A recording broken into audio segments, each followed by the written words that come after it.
علمتنا وعلمنا ما ينفعنا وزدنا علما وبارك لنا في علمنا وارزقنا الإخلاص في القول والعمل كاملا وعلما نافعا لا ينسى وتوفيقا دائما وصحة ويقينا وعافية آمين يا رب العالمين. Alhamdulillah kaum muslimin rahimakumullah. Kita lanjutkan pengajian kitab Mukhtasar Al-Jami' As-Shaghir dan kita masih membahas huruf alif karena memang huruf alif sangat banyak sekali hadisnya dan kita sudah sampai pada hadis 781. فقال المؤلف حفظه الله ونفعنا به وبعلومه في الدارين آمين. قال رسول الله صلى الله عليه وسلم istaqim, istiqamahlah, wal yahsun, dan hendaklah bagus, khuluquka, akhlakmu, linnasi, kepada para manusia. Hadis diriwayatkan oleh Tabarani, derajatnya hasan. Kaum muslimin rahimani wa rahimakumullah, hadis ini memerintahkan kita dua hal. Yang pertama, memerintahkan kita untuk istiqamah. Istiqamah itu artinya lurus. Maksudnya apa? Lurus dalam kebaikan atau ketaatan kepada Allah. Karena manusia ini diciptakan oleh Allah punya syahwat. Nah, dia kalau mengikuti syahwatnya, otomatis dia tidak akan lurus pada ketaatan kepada Allah. Kalau mengikuti akalnya, maka dia akan lurus dalam ketaatan kepada Allah Subhanahu wa taala. Nah, maka diperintahkan oleh Nabi istaqim, istiqamahlah. Dan perintah istiqamah ini juga ada dalam Al-Quran, disebutkan oleh Allah Subhanahu wa Ta'ala pada surah Hud. Allah mengatakan ayat 112, "Fastaqim kama umirta wa man taba ma'aka." Istiqamahlah sebagaimana engkau diperintahkan oleh Allah dan juga siapapun yang tobat bersama engkau. Wala tatghaw, jangan melampaui batas. Innahu bima ta'maluna basir. Allah itu melihat semua yang kalian amalkan. Ya, perintah istiqamah ini, kata Nabi, inilah yang membuat saya beruban, kata beliau. Beliau mengatakan, syayyabatni Hud. Surat Hud membuat saya beruban. Kenapa? Ini perintah berat sekali. Perintah istiqamah. Tidak boleh belak-belok, maksiat nggak boleh, ya, lurus terus. Kemudian yang kedua, kita disuruh untuk membaguskan akhlak kita kepada para manusia. Berarti kita menggabungkan dua kebaikan. Kebaikan kepada Allah Subhanahu wa taala, istiqamah, kebaikan kepada para manusia. Nah, ini kalau dua-duanya kita bisa lakukan, maka sudah sempurnalah kebaikan pada diri kita dengan izin Allah Subhanahu wa taala. Karena itulah kaum muslimin rahimani wa rahimakumullah, sangatlah pantas kita minta kepada Allah supaya diberi istiqamah. Di awal majelis sering saya memulai doa bersama antum, minta kepada Allah taufiqan da'iman, ya, supaya kita selalu diberi taufik oleh Allah. Nah, itu istiqamah maksudnya. Karena kita manusia ini makhluk yang sangat lemah. Kita punya syahwat, kalau mengikuti syahwatnya sudah, ya, tidak mengikuti akalnya, padahal sudah mengerti ini baik, ini buruk, nah, akan muncul keburukan. Maka minta taufik kepada Allah ini supaya kita diberi istiqamah oleh Allah Subhanahu wa taala. Mudah-mudahan semua kita bisa istiqamah sampai mendapatkan husnul khatimah. Amin ya rabbal alamin. 782. Istaqimu, istiqamahlah kalian, walan tuhsu, dan kalian tidak akan bisa menjaga, yaitu menjaga istiqamah tadi. Wa'lamu, ketahuilah, anna, bahwasanya khaira a'malikum, amal terbaik kalian adalah as-salatu, salat.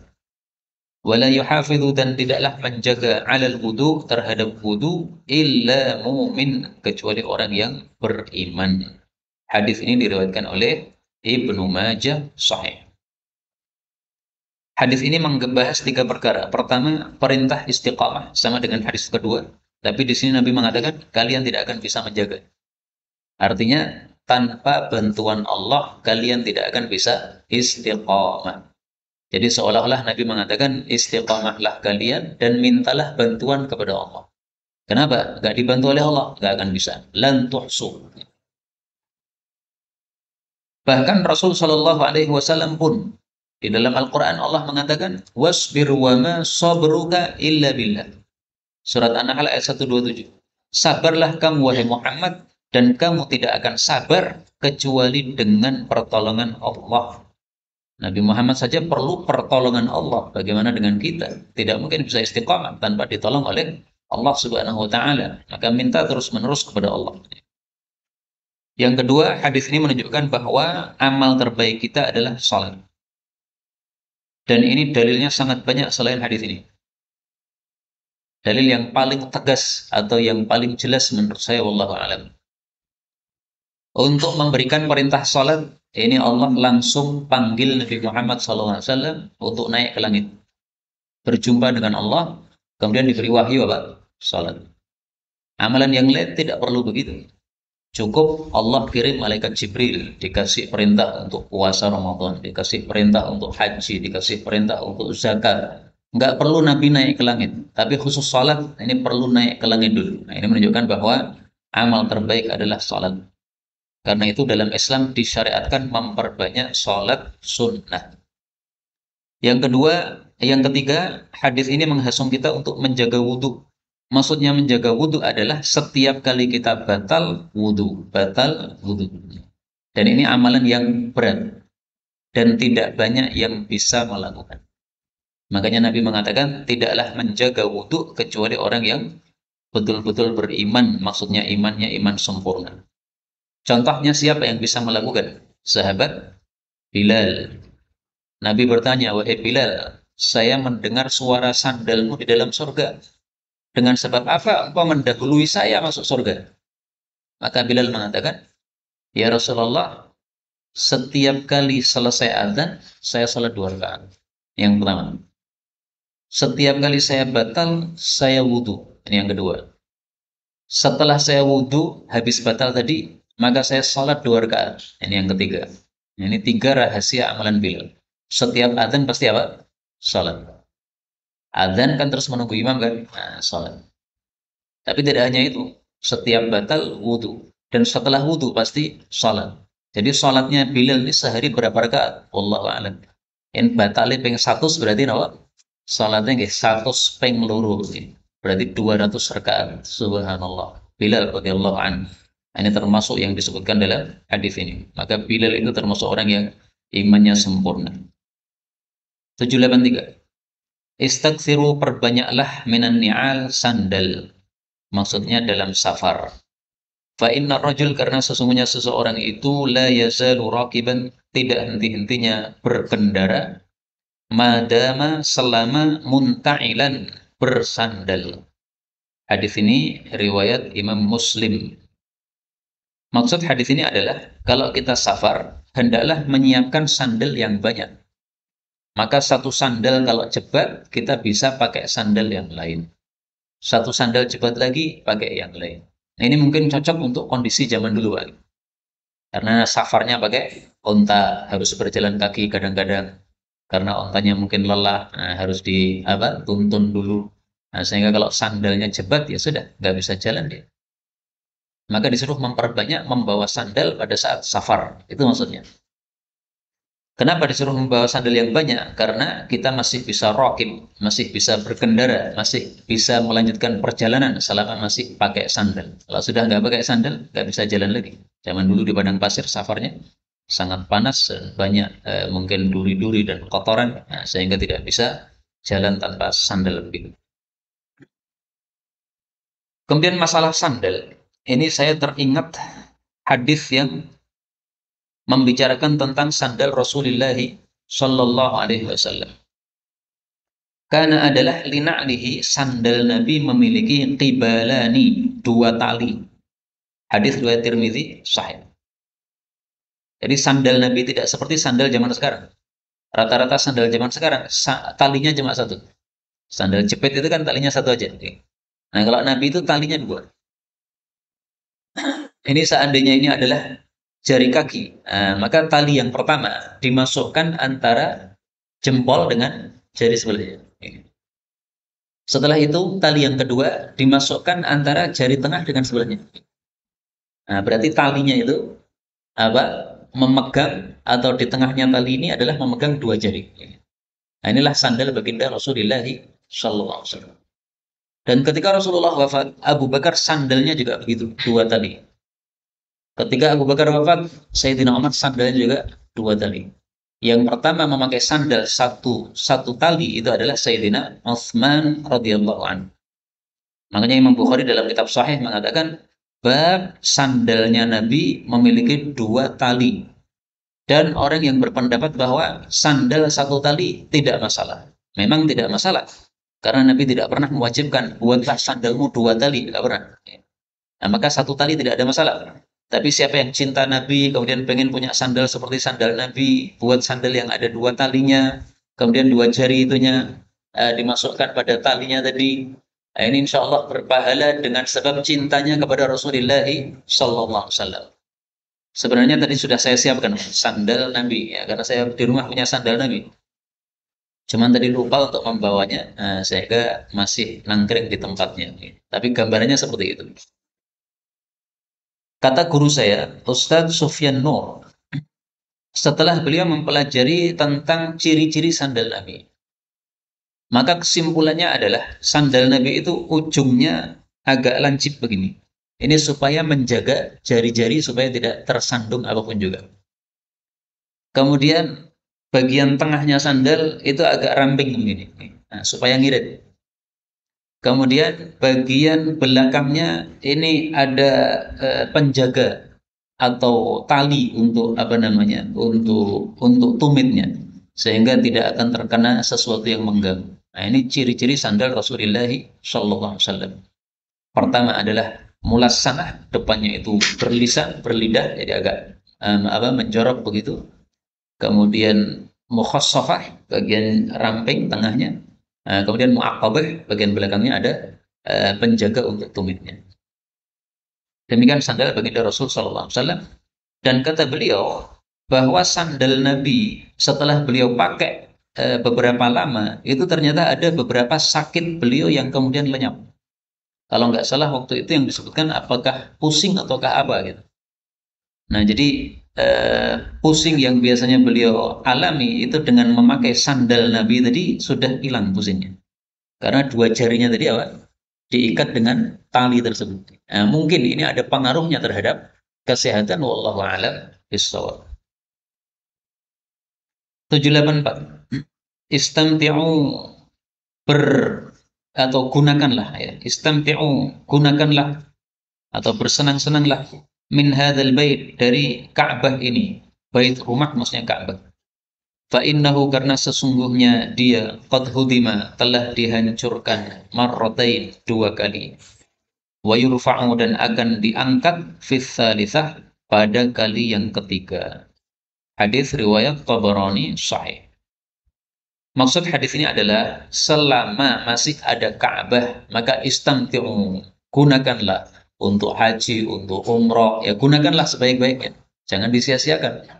Kenapa? Karena kalau kita tunda-tunda, nggak segera haji padahal mampu, nggak segera umroh padahal mampu, akhirnya nanti pas pengen haji atau pengen umroh, ternyata Ka'bahnya sudah dihancurkan oleh orang yang ditetapkan oleh Allah menghancurkannya.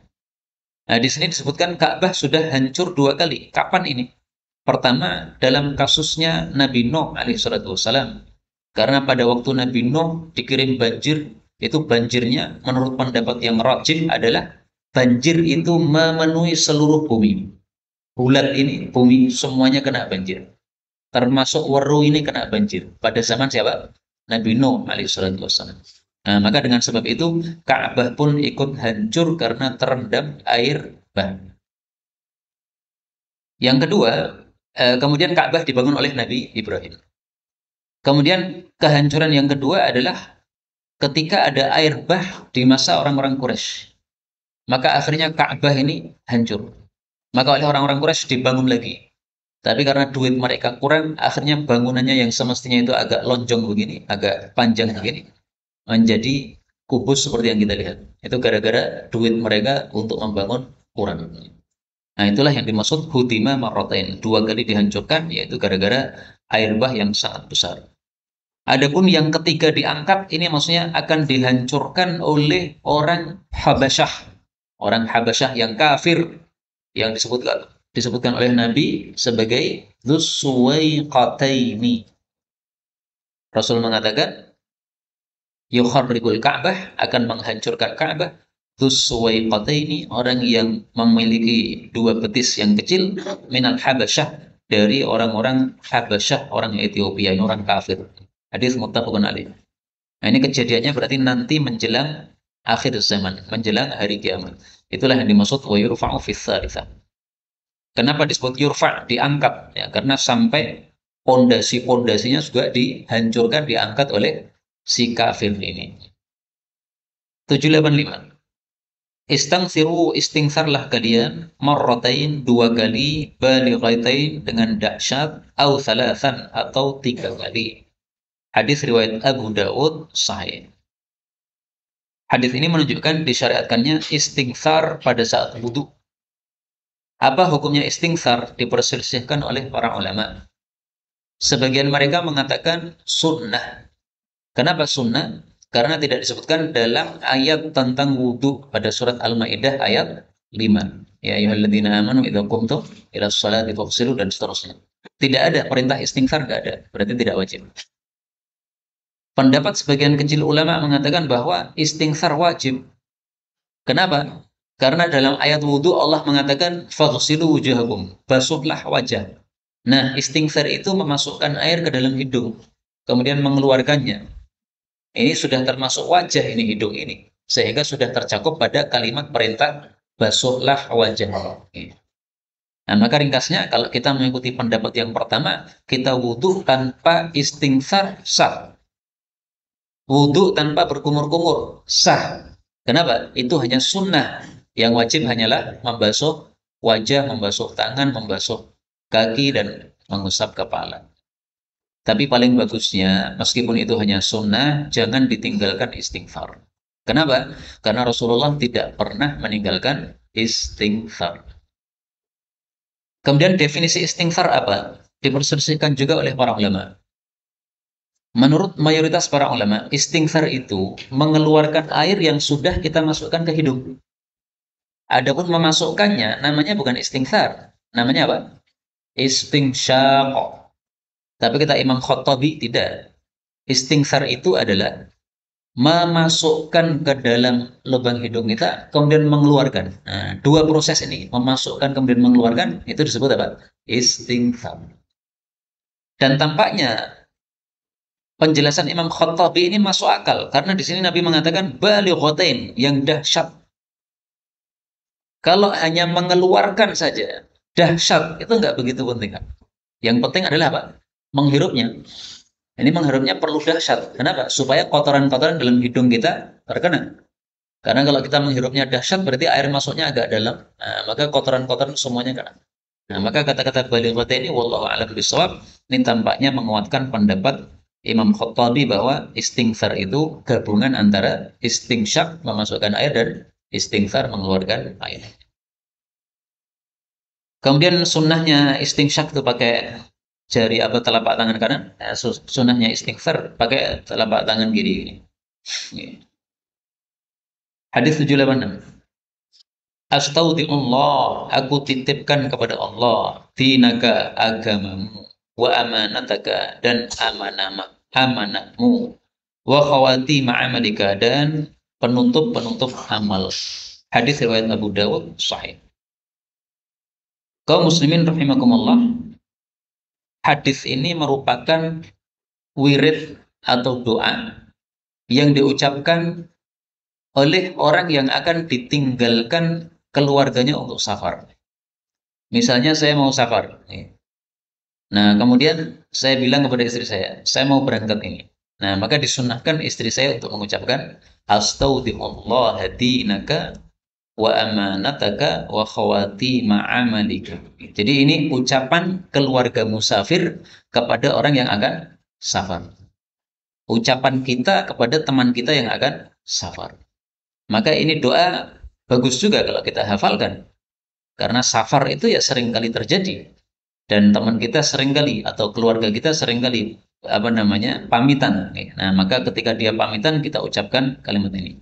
Saya titipkan agamamu kepada Allah supaya selama safar ini agama dijaga oleh Allah. Kenapa agamanya si musafir supaya dititipkan kepada Allah? Karena selama safar kadang-kadang ya gangguan setan dan sebagainya, akhirnya agamanya tidak terjaga. Nah, supaya terjaga, titipkan kepada Allah. Adapun yang dimaksud amanah ini adalah sesuatu yang dia tinggalkan. Keluarganya yang ditinggalkan, itu amanah.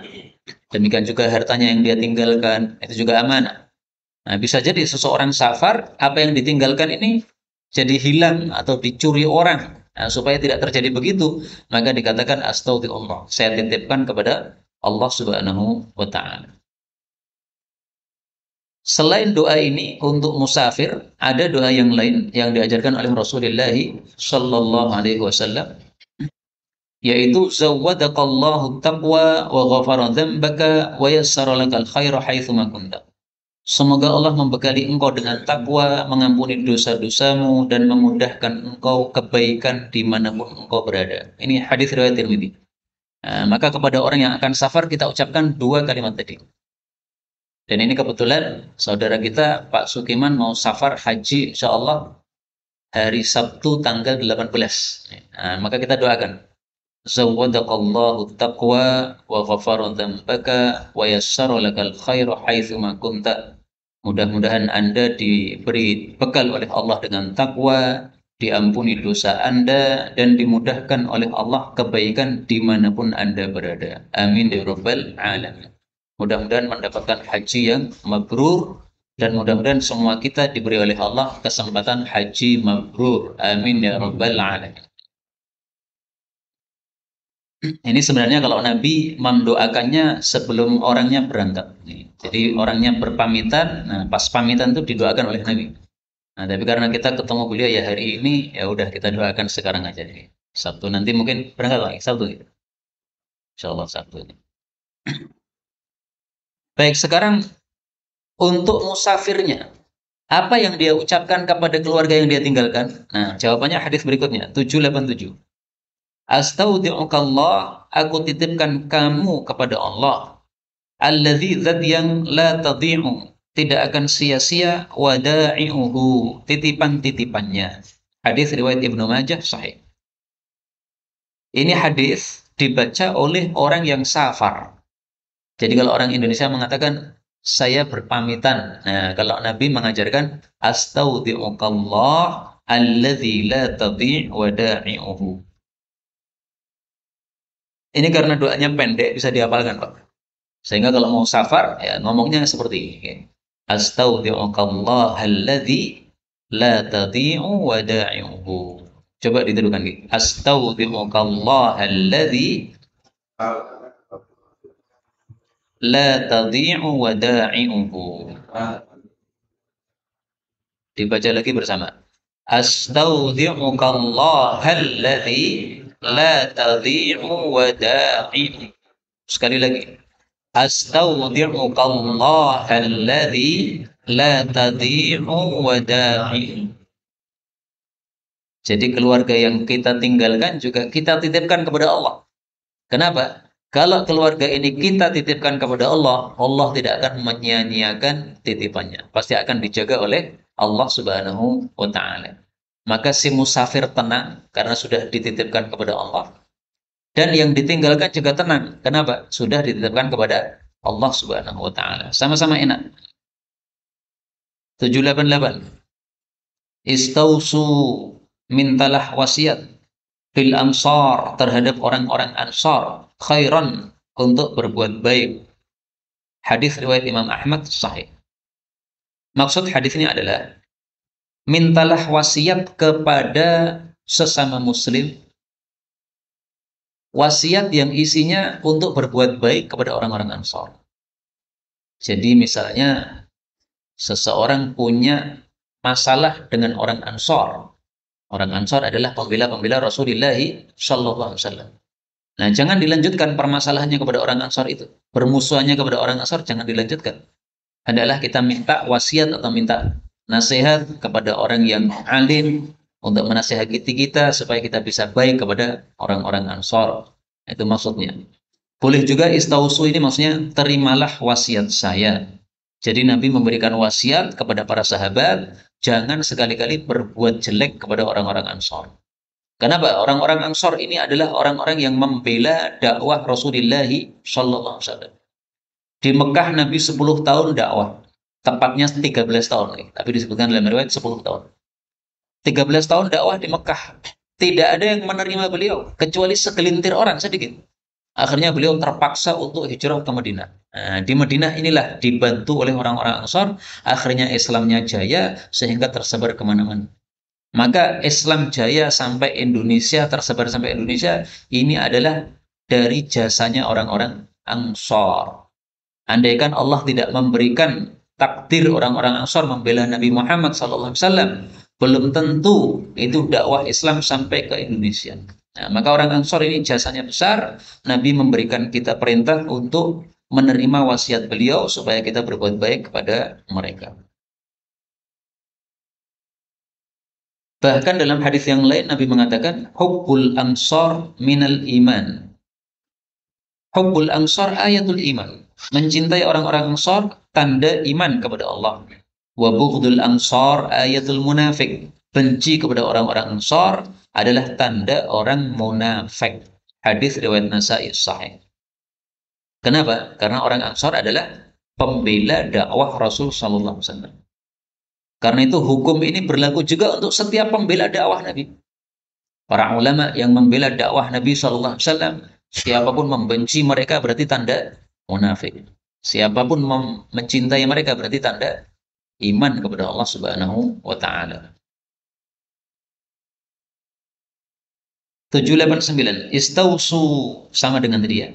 Boleh diartikan mintalah wasiat, boleh juga diartikan terimalah wasiat dari saya. Bin nisa'i terhadap para wanita khairan akan kebaikan. Fa innal mar'ata karena sesungguhnya perempuan itu khuliqat diciptakan min dila' dari tulang rusuk. Maksudnya Hawa diciptakan dari tulang rusuknya Nabi Adam alaihi salatu wassalam. Wa inna dan sesungguhnya a'waja syai'in yang paling bengkoknya sesuatu fid dila' pada tulang rusuk a'lahu adalah bagian atasnya. Fa in dhahabta jika kamu berbuat tuqimuhu meluruskannya kasartahu berarti kamu memecahnya. Wa in taraktahu dan jika kamu membiarkannya lam yazal tidak henti-hentinya aqwaj dia bengkok. Fastausu maka terimalah wasiat dari saya bin nisa'i khairan untuk berbuat baik kepada para wanita, para istri. Hadis muttafaqun alaih. Maksud hadis ini adalah karena wanita itu diciptakan asalnya dulu dari tulang rusuk Nabi Adam. Yang tulang rusuk itu bengkok. Maka ada sifat-sifat bengkok pada wanita. Sehingga suami disuruh memaklumi. Itu maksudnya. Karena kalau suami tidak mau memaklumi, pengen betul-betul ini sifatnya lurus total, itu berarti mencerai istrinya. Karena tidak mungkin dibegitukan. Contohnya bagaimana? Misalnya wanita kan terkenal katanya sering ngomong terbaik. Kalimatnya itu lebih banyak daripada laki-laki. Istilah kasarnya cerewet. Nah, kalau kita mendengar istri kita lagi cerewet, udah dimaklumi saja. Memang kamu wanita. Kalau kamu cerewet ya wajar. Sama dengan kalau kita melihat cicak dia berbunyi cek cek cek, nggak usah marah. Kenapa? Nyet kowe iki cicak. Nah, maka kepada istri yang cerewet ya alhamdulillah, berarti kamu betul-betul apa? Perempuan cerewet tenan. Kalau perlu direkam mawon, nah, ada radio gratis di rumah ini atau salah satu radio, saya radio, dimaklumi saja. Nah, tapi sebagaimana perempuan punya sifat bengkok atau sifat yang kurang, ketahuilah bahwa sebaliknya juga sama. Laki-laki ya namanya manusia pasti ada sifat-sifat yang tidak sempurna juga. Maka sebagaimana suami disuruh memaklumi para istri, demikian juga sebaliknya istri hendaklah memaklumi kepada para suami. Kalau semuanya saling memaklumi, maka insya Allah seumur hidup akan menjadi keluarga yang sakinah, yang tenang. Tapi ketika sama-sama tidak memaklumi, ya jadilah nanti akan retak hubungan antara kedua orang tersebut. Itu maksudnya di sini. 790. Istawu, luruskan, maksudnya shaf. Wala takhtalifu, jangan berselisih. Fatakhtalifa, maka berselisih juga qulubukum, hati kalian. Waliyalini, dan hendaklah mendekat kepada saya, minkum, di antara kalian, ulul ahlam, orang-orang yang balik, wan nuha, dan yang cerdas, yang berakal. Thumma, kemudian, alladzina yalunahum, orang-orang yang setelah mereka. Thumma alladzina yalunahum, kemudian orang-orang yang setelah mereka. Hadis riwayat Muslim sahih. Maksud hadis ini adalah ketika ada imam yang berada di depan, nah, maka siapa yang paling berhak untuk berdiri di belakangnya imam, di dekatnya imam? Anggaplah 1 meter belakangnya imam ini. Siapa yang paling berhak untuk berdiri di situ? Yang paling berhak adalah ulul ahlami wan nuha, yang sudah balik dan berakal. Maka anak-anak kecil nggak boleh di belakang imam sih. Area ini area khusus. Anak-anak kecil jangan di situ. Ada anak kecil disuruh maju mundur, atau disuruh minggir pojok, pojok di tembok sana. Sok pertama nggak apa-apa, tapi di tembok sana, mepet tembok, bukan di tengah-tengah sini. Kemudian yang berakal, maka orang yang gila atau orang yang akalnya kurang sempurna, tidak berada di belakang imam. Orang yang sudah lama ngaji sehingga ilmu agamanya lebih banyak, itu yang lebih berhak di situ. Adapun orang-orang awam yang baru saja ngaji, yang mereka tidak banyak paham agama, itu jangan di belakang imam begini. Fungsinya apa? Orang-orang seperti itu disuruh di belakang imam. Fungsinya dua. Pertama, kalau imamnya ada kesalahan, maka orang-orang tadi yang bisa membenarkan. Dan ini yang sering terjadi, kita lihat di masyarakat nih. Di belakang imam sak-sae, sehingga ketika imamnya salah, nggak ada yang benarkan. Nah, saya di belakang, imamnya salah, ya saya diem aja. Nah, mosok sholat bengok-bengok. Ya dalam batin saya, sing kudune bener iki sing belakang imam. Nah, yang di belakang imam, sementara mereka tidak paham, tidak bisa membenarkan imam, ya salahnya kenapa nggak diatur? Mestinya diatur. Yang dekat dengan imam, ini orang-orang yang paham, orang-orang yang sudah dewasa, anak-anak kecil disingkirkan ke belakang. Kemudian yang kedua fungsinya adalah supaya mereka bisa mengambil ilmu dari imamnya. Kalau dulu kan Nabi imamnya. Nah, maka orang-orang yang di belakang Nabi ini orang-orang yang cerdas, Abu Bakar, Umar, Uthman, Ali, dan sebagainya. Dengan melihat sholatnya Nabi, mereka bisa menyampaikan kepada orang lain. Sebagaimana sabda Nabi SAW dalam hadis yang sahih, atau bukan sabda Nabi ya, tapi perkataan para sahabat, bahwasanya kana adalah Nabi yuhibbu senang ayyaliyahul muhajirun wal ansar, untuk didekati oleh orang-orang muhajirin dan ansar fis shalah, ketika salat. Nah, jadi yang di dekat Nabi, yang di saf pertama itu orang muhajirin, orang-orang ansar. Adapun orang-orang awam, Arab-Arab Badui, itu nggak boleh di belakang Nabi. Kenapa? Liyahfadhu anhu, supaya mereka menghafal ilmu dari Nabi SAW. Menghafal bagaimana tata cara sholat Nabi SAW. Menghafal bacaan yang dibaca oleh Nabi SAW dalam sholat. Nah, sehingga bisa menyampaikan kepada orang-orang yang setelah mereka. Ini hadis riwayat Ibnu Majah sahih. Kemudian hadis ini sekaligus menunjukkan bahwa anak-anak kecil berarti tempatnya itu di saf belakang. Karena di sini Nabi mengatakan tsummal ladzina yalunahum. Kemudian orang yang setelah mereka. Maksudnya orang yang di bawah mereka dari sisi keilmuan dan kebaliknya, keusiaannya tadi. Misalnya para remaja-remaja di saf yang kedua. Tsummal ladzina yalunahum, yang lebih rendah lagi, anak-anak kecil, belakangnya lagi. Meskipun kita temukan hadis yang lebih jelas daripada ini, tetapi dhaif. Disebutkan bahwa Nabi Shallallahu Alaihi Wasallam soffar rijal, membaris para laki-laki dewasa di depan, wasoffa khalfahum al-ghilman, lalu membaris di belakang mereka anak-anak kecil. Nah, ini hadisnya kan sangat jelas nih. Anak-anak kecil taruh di belakang. Tapi hadis yang jelas seperti ini hadisnya apa? Dhaif, diriwayatkan oleh Abu Dawud. Dalam sanadnya ada Syahr bin Hausab, seorang rawi yang dhaif. Tetapi hadis itu dikuatkan oleh hadis ini, karena Nabi mengatakan tsummal ladzina yalunahu, berarti para remaja di belakang, kemudian anak kecil juga di belakang. Tapi kalau yang tua-tua datangnya belakangan, ya kemudian didahului oleh yang remaja-remaja, ya salah mereka yang datang belakangan. Tidak kemudian anak-anak kecil apa remaja-remaja tidak boleh di saf pertama sementara saf pertama kosong, ya nggak begitu. Kalau saf pertama kosong, ya mereka menempati saf pertama. Nah, tapi kalau semuanya penuh, maka adalah yang muda-muda itu yang masih remaja itu di belakang.